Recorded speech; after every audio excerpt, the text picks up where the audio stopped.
महायुद्ध का 10वां दिन है। सुप्रीम लीडर का ऐलान अब किया गया कि नए सुप्रीम लीडर के चुनाव के बाद ईरान के राष्ट्रपति मसूद पेजेश्कियान का बयान भी सामने आया है। पेजेश्कियान की ओर से कहा गया है कि ये राष्ट्रीय एकता और देश की ताकत के नए युग की शुरुआत है ईरान में। ये राष्ट्रपति पेजेश्कियान की ओर से बयान दिया गया नए सुप्रीम लीडर के चुनाव के बाद। ये उन्होंने कहा है कि राष्ट्रीय एकता और जो है वो देश की ताकत के नए युग की शुरुआत है। मुस्तफा खामनेई को चुनना, इसको लेकर सस्पेंस लगातार था, लेकिन अब सस्पेंस से पर्दा हट गया है। मुस्तफा खामनेई को सुप्रीम लीडर बना दिया गया कि ईरान का सर्वोच्च नेताओं ने सुप्रीम लीडर के तौर पर मुस्तफा खामनेई को चुना। उसके बाद अब ये बयान सामने आया कि राष्ट्रपति की ओर से भी उन्होंने कहा है कि राष्ट्रीय एकता देश की ताकत के लिए ये नया युग जैसा के नए युग की शुरुआत आज से होने जा रही है। ये उन्होंने कहा सुप्रीम लीडर का चुनाव ईरान की इच्छा शक्ति है। ईरान ने चुनकर मुस्तफा खामनेई के नाम को तय किया है।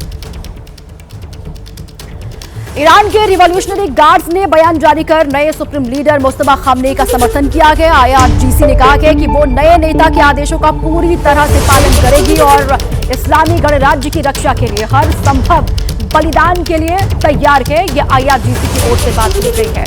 हालांकि बात के सामने आई कि भारी दबाव IRGC का रहा, जिसके बाद मुस्तफा खामनेई को ही चुना गया उत्तराधिकारी अयातुल्लाह अली खामनेई का। और अब ये IRGC की ओर से बयान भी जारी किया गया है। नए सुप्रीम लीडर मुस्तफा खामनेई का समर्थन करने की बात कही गई है IRGC की ओर से, और कहा है कि नए नेता के तौर पर जो आदेश दिए जाएंगे मुस्तफा खामनेई की ओर से उसका पूरी तरह से पालन IRGC करेगी और इस्लामी गणराज्य की रक्षा के लिए हर संभव बलिदान को IRGC तैयार है।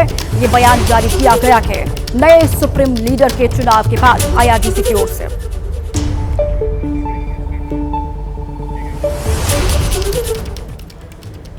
इसी बीच एक बड़ी खबर आपको बता दें, मुस्तफा खामनेई के नाम की घोषणा के बाद इजराइल ने ईरान को धमकी दी है। इजराइल की संसद के स्पीकर आमिर ओहाना ने सोशल मीडिया पर पोस्ट कर मुस्तफा खामनेई को जान से मारने की धमकी दी है। बड़ी खबर, मुस्तफा खामनेई के नाम की घोषणा के बाद ये बड़ी खबर इजराइल से सामने आ रही है। इजराइल ने मुस्तफा खामनेई को मारने की धमकी दी है। इजराइल की संसद के स्पीकर आमिर ओहाना ने यह धमकी दी है कि जो हश्र हुआ अयातुल्लाह अली खामनेई का, वही हश्र होगा मुस्तफा खामनेई का। ईरान के नए सुप्रीम लीडर को जान से मारने की धमकी दी गई है इजराइल की ओर से। संसद के स्पीकर की ओर से ये धमकी पोस्ट के द्वारा सोशल मीडिया पर दी गई है। कहा यह गया है कि जो हाल हुआ कि अयातुल्लाह अली खामनेई का, वही हाल होगा मुस्तफा खामनेई का भी। और इसी बीच ईरान का इजराइल पर ताबड़तोड़ हमला लगातार जारी है। नए सुप्रीम लीडर के बनते ही ईरान ने हमले तेज कर दिए हैं। इस वक्त की बड़ी खबर है, ईरान ने आधे घंटे के भीतर 3 मिसाइलें दागी हैं। ये बड़ी खबर, ईरान ने नए सुप्रीम लीडर के ऐलान के साथ ही हमले और तेज कर दिए और घातक हमले करने का दावा ईरान की ओर से पहले ही किया गया था और वही होता हुआ दिखाई दे रहा है। ये बड़ी खबर, तस्वीरें जो सामने आ रही है हमले की, वो आपको हम दिखा रहे हैं। ईरान का इजराइल पर एक बार फिर से ताबड़तोड़ हमला हुआ है और आधे घंटे के अंदर 3 मिसाइलें दागी गई ईरान की ओर से इजराइल के अंदर। ये बड़ी खबर उसी से जुड़ी हुई है। 30 मिनट 3 मिसाइलें। ईरान का इजराइल पर यह हमला है। एक और इजराइल और अमेरिका की ओर से यह कहा गया है कि नया सुप्रीम लीडर अगर हमारी मर्जी के बगैर चुना गया तो फिर हाल वही होगा जो अयातुल्लाह अली खामनेई का हुआ। और दूसरी ओर ईरान जो है नए सुप्रीम लीडर के चुनाव के बाद फिर से और घातक हमले करने शुरू कर चुका है। ये नई तस्वीर आपको हम दिखा रहे हैं। 30 मिनट के अंदर यानी आधे घंटे के अंदर 3 मिसाइलें वहां दागी गई इजराइल में। ये उसी की तस्वीर है। लगातार वार और पलटवार का सिलसिला चल रहा है। एक और इजराइल और अमेरिका की ओर से कहा गया है कि अगर जब तक ईरान सरेंडर नहीं करेगा तब तक घातक हमले होंगे। अलग अलग हिस्सों में चुन चुन कर निशाना बनाया जाएगा ईरान को। और दूसरी ओर ईरान की ओर से कहा गया है कि चाहे कुछ भी हो या आर या पार, लेकिन सरेंडर नहीं किया जाएगा। और उसी की बानगी, उसकी गवाही ये तस्वीरें भी है जब आधे घंटे के अंदर 3 मिसाइलें वहां बैक टू बैक दागी गई। मुस्तफा को सुप्रीम लीडर बनाए जाने पर डोनाल्ड ट्रंप की धमकी भी सामने आ गई है। ये बड़ी खबर आपको बता दें, नया सुप्रीम लीडर ज्यादा दिन तक नहीं टिकेगा। ये डोनाल्ड ट्रंप की ओर से बात कही गई है। मेरी मंजूरी के बिना सुप्रीम लीडर नहीं टिकेगा, ये डोनाल्ड ट्रंप की ओर से बड़ी बात कही गई। ईरान को मुझसे मंजूरी लेनी होगी नए सुप्रीम लीडर को लेकर डोनाल्ड ट्रंप की ओर से बड़ी बात। हालांकि पहले भी वो ये कहते रहे हैं कि मेरी मंजूरी के बगैर, यानी कि अमेरिका की सहमति के बगैर कोई भी सुप्रीम लीडर नहीं बनेगा।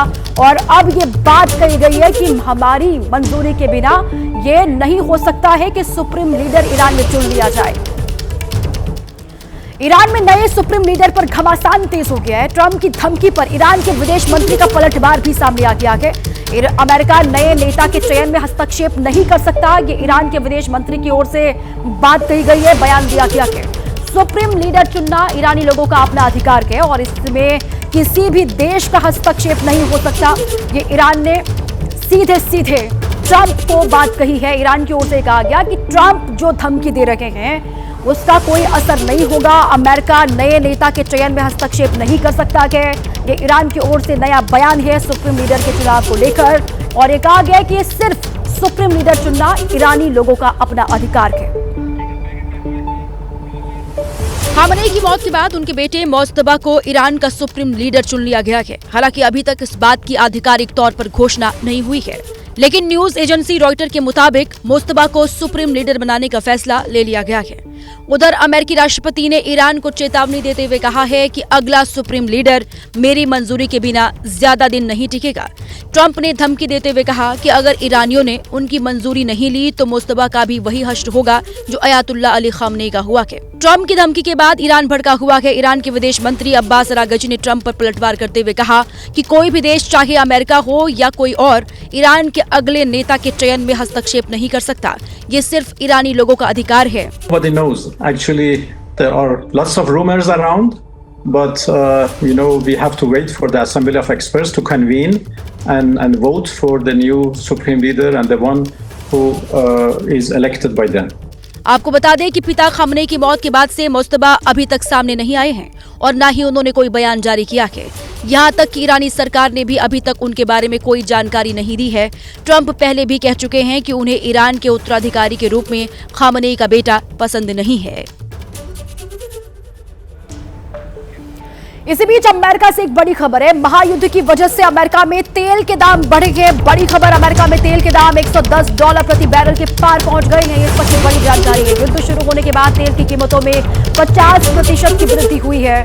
तेल की कीमतों में वृद्धि के बाद डोनाल्ड ट्रंप का बयान भी सामने आ गया है। ट्रंप ने कहा है कि तेल की कीमतों में जो ये उछाल है वो बस कुछ वक्त के लिए है।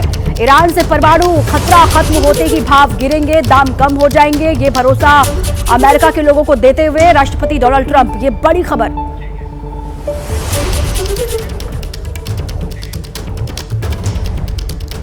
इजरायल पर ईरान का मिसाइल अटैक लगातार जारी है। इजरायल के कब्जे वाले फिलिस्तीन पर हमला किया गया है। फिलिस्तीन के आसमान पर मिसाइलें दिखाई दी है। बड़ी खबर, ईरान लगातार इजरायल पर पलटवार कर रहा है और ये बड़ी जानकारी जो सामने आई है वो फिलिस्तीनी वाले हिस्से से सामने आई है, जहां पर इजरायल के कब्जे वाले फिलिस्तीन पर हमला किया गया है ईरान की तरफ से। फिलिस्तीन के आसमान पर मिसाइलें दिखाई दी, ये उसी वक्त की तस्वीर है। इजरायल पर रुक रुक कर ईरान की ओर से लगातार हमले किए जा रहे हैं। एक और इजरायल पर हमले और दूसरी ओर जहां जहां पर भी जिन भी खाड़ी देशों में अमेरिका के बेसिस है वहां पर भी अटैक किया जा रहा है ईरान की ओर से। और ईरान ने साफ तौर पर यह कह दिया है कि हमलों का नया दौर शुरू होगा। नए सुप्रीम लीडर के चुनाव के बाद अब नए तरीके से रणनीति के साथ आगे बढ़ा जाएगा और अमेरिका इजरायल पर हमले होंगे। ये नई तस्वीर सामने आई है। वीडियो आपको हम दिखा रहे हैं फिलिस्तीन से, जहां पर फिलिस्तीन पर मिसाइल अटैक किया गया ईरान की ओर से।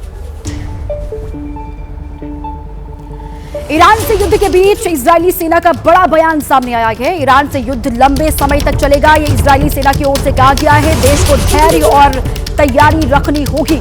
इजरायली सेना की ओर से अपने लोगों से कहा गया है कि युद्ध बहुत लंबा चल सकता है, देश को धैर्य और तैयारी इसके लिए रखनी होगी। हमें हिम्मत और सब्र के साथ आगे बढ़ना होगा। जंग खत्म होने में बहुत समय लगेगा, ये इजरायली सेना की ओर से बात कही गई है। ये बड़ी खबर। जंग अभी और लंबा खिंचेगा, लंबा चलेगा, इसके लिए इजरायल के लोगों को तैयार रहना होगा। ये इजरायली सेना की ओर से बात कही गई है। अपने लोगों से कहा गया है कि देश को सब्र और धैर्य के साथ आगे बढ़ना है। हमें हिम्मत दिखानी होगी, हर परिस्थिति से निपटना होगा। और जो जंग खत्म होने में वक्त है वो कितना लगेगा अभी कहा नहीं जा सकता है। बहुत लंबा वक्त भी लग सकता है, लंबी तैयारी रखनी होगी, ये कहा गया है। इजरायल का ईरान पर बहुत बड़ा हमला हुआ। इस बीच एक बड़ी खबर सामने आई है। इजरायल का ईरान पर बहुत बड़ा हमला, ईरानी वायुसेना के मुख्यालय पर यह हमला किया गया है। तेहरान में वायुसेना का मुख्यालय तबाह हो गया, यह आईडीएफ की ओर से दावा किया गया है और उसकी तस्वीरें भी सामने साझा की गई हैं।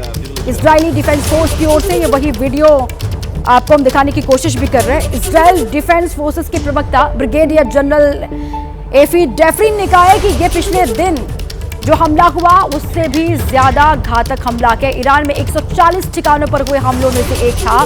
डेफरिन ने यह भी कहा कि लेबनान के साथ देश की उत्तरी सीमा पर 2 इजरायली सैनिक मारे गए हैं।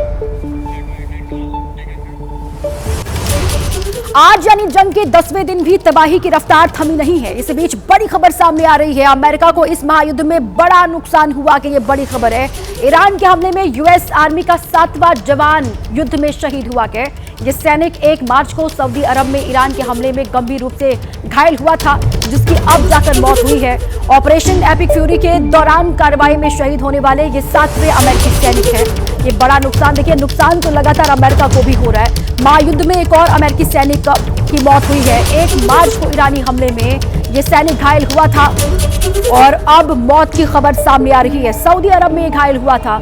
ऑपरेशन एपिक फ्यूरी में कुल 7 यूएस सैनिक अभी तक शहीद हो चुके हैं। 7 सैनिकों की मौत अभी तक हो चुकी है। ये जानकारी अमेरिका की ओर से साझा की गई है। एक और ईरान में जबरदस्त तबाही यूएस और इजरायल के हमले में, तो वही नुकसान सभी को बराबर हो रहा है। ईरान को जितना नुकसान हुआ है, अब वैसा ही नुकसान जो है वो यूएस और इजरायल में भी होता हुआ दिखाई दे रहा है। अमेरिका को कितना नुकसान हुआ उसकी वक्त वक्त पर जानकारी सामने आती रही है और अब ये 7वां सैनिक जो है वो युद्ध में मारा गया है अमेरिका का।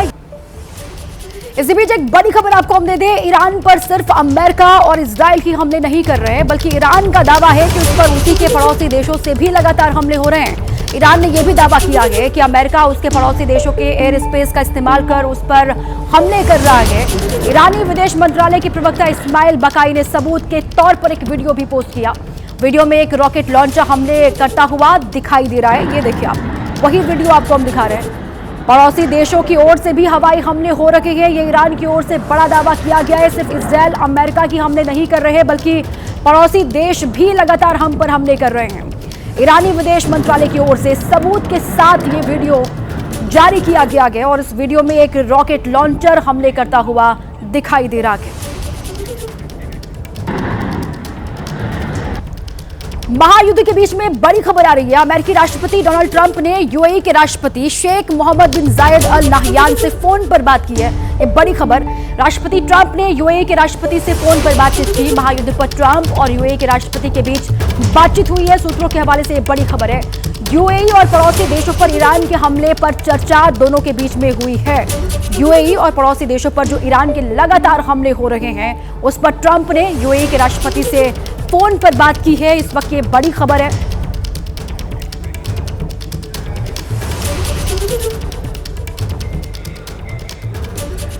और इसी बीच बड़ी खबर एक और है। अमेरिका ने अपने डिप्लोमेट्स को सऊदी अरब छोड़ने का निर्देश दे दिया है। यूएस ने सऊदी अरब में राजनयिकों को आदेश जारी किया है और सऊदी अरब में दूतावास को खाली करने के लिए कहा गया है। 3 मार्च को रियाद में यूएस दूतावास पर हमला हुआ था। रियाद में यूएस दूतावास पर हमले के बाद ये बड़ा फैसला अब लिया गया है कि वहां दूतावास खाली करना होगा। अपने राजनयिकों को लेकर ये आदेश यूएस की ओर से जारी की गई है। ये बड़ी खबर आपको इस वक्त हम दे रहे हैं। यूएस ने सऊदी अरब में जो उनके राजनयिक हैं उनको वापस आने के लिए कहा है और दूतावास को छोड़ने के लिए कहा गया है। जो लगातार हमले होते रहे, 3 मार्च को जो हमला हुआ था रियाद में यूएस दूतावास पर, उसके बाद ये फैसला लिया गया है। दूतावास को भारी नुकसान पहुंचा था ईरान के हमले में और उसके बाद अब ये फैसला अमेरिका की ओर से लिया गया है कि दूतावास को खाली करना होगा और सभी राजनयिकों को वापस अमेरिका ने बुला लिया है।